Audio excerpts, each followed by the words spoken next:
Hello, I'm Willa Latham and I love antique porcelain. And today's video is going to be all about the aesthetic movement. And before I forget it, if you watch this on YouTube, please subscribe. If you watch on Instagram, follow me and you'll get these videos every single week. So the aesthetic movement, I'll show you a few pieces. Here's some beautiful plates designed by Christopher Dresser. And I have this beautiful tea set made by Colport, a nice basket from Wedgwood, some teacups from Bodley, George Jones, different names. Let me put this back here. This is my living room setup here. Now the aesthetic movement is a very broad term, so I'm going to focus on only part of the aesthetic movement, and it's the part called Japonism. And the name says it, it was inspired by Japanese art. Now, why Japan? Well, as you may know, Japan was isolated for many centuries. They closed their borders and only the Dutch could trade with them. So we knew a little bit about Japan because they exported a lot of teaware. And I'll show you an English teapot that was inspired by the Japanese imari style. You've probably seen things like this. But other than that, we didn't know much about Japan. And in the 1850s, that changed because they opened their borders. There was a trade agreement between the West and Japan. And suddenly the market was flooded with beautiful Japanese wares and people were obsessed by them. And they were obsessed particularly by woodblock prints. I've got one in my house, I'll show it. And if you are watching in Japan, I'm getting this wrong, please tell me. But I believe it was sold to me as a 19th century recipe. See the squid, and the cat is gonna cook the squid. It's a wonderful piece of art, I love it. And there's a very famous woodblock print that you have probably seen at some point. And it is this. It is made by the Japanese artist Hokusai, and it's called The Wave. Very, very famous piece. And when you look at this, you see how different Japanese art is from Western art. Because Western art had all become about a picture being a story. And then somebody comes and paints the picture, often incredibly beautiful and refined. And then I come and look at the picture. But there's always that distance between the picture and me. I look at the picture. Now, when you look at this print, it's very different. When you really look at it, you go like,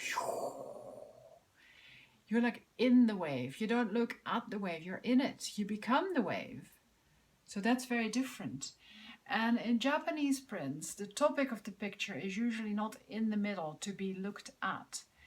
It is you either peek at it through the trees or through a window, or the topic just walks out of the frame, so you see part of it and it's just sort of fleeting and you have to imagine the rest of it, and it engages you.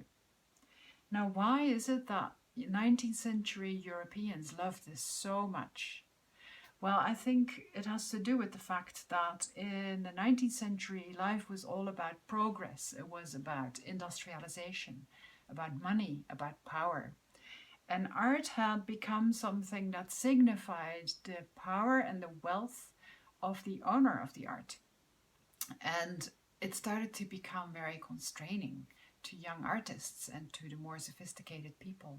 It had all become about money, about progress. And it must be similar to how we feel about the internet now. The internet is very empowering. It's a fantastic medium. It's why you're able to see me right now. But we can feel harassed by the influence of social media and Instagram and Facebook, and it can just be too much. The information is just too much. You just want to enjoy something. You want to enjoy art for the sake of art. So that's where the aesthetic movement was born, and that's why people love this Japanese art, because it engages you. You become the art.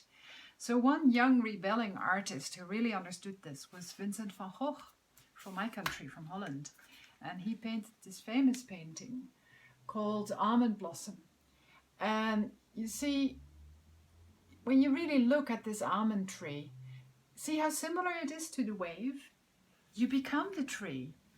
you don't look at this tree, you're in the tree. And when I really look at it, I just expect almond flowers to grow out of my fingers any moment. So now the aesthetic movement, Japonism on teaware. Look at this little teapot from Colport. Very cute tea kettle.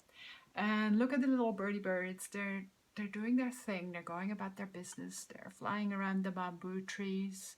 And see, I bring my voice down. I'm not doing this on purpose. It just happens by itself because I don't want to scare them away, you see. Just be very quiet. This is what it does to you. It engages you. It's not something to look at. And this is beautiful tea set from Bodley, similar with birds again. They're going about their bird's business. And this is very interesting because this is done in a technique that is traditional Japanese. It's called tooled gilding. They made a ground substance on the cup and then they put gold leaf on it, and with a little tool they worked it in. And that's why it's called tooled gilt. And it makes some texture to it and it brings the gilt alive. So of course there's lots and lots of blossoms in Japonism. See here, it seems like blossoms in the night. It's a very nice tea set. And see the bamboo handle, that was very, very popular. And well, when we talk about bamboo handles, there is this wonderful little basket from Wedgwood, made in 1882. And you see all the Japanese sprigs here, blossoms, and bamboo handle. And Wedgwood being Wedgwood, they were very traditional, so they didn't want to move too far from their audience, so they put a little Victorian ribbon around it. They couldn't resist. Isn't that cute? So now you've seen some Japonism inspired teaware, and you'll probably start to see it all around and recognize where it came from. In a future video, I'll tell you more about the English aesthetic movement, which is a whole different story. And I have a lot to tell you about that. If I look out the window here, I see the park and the house where William Morris grew up.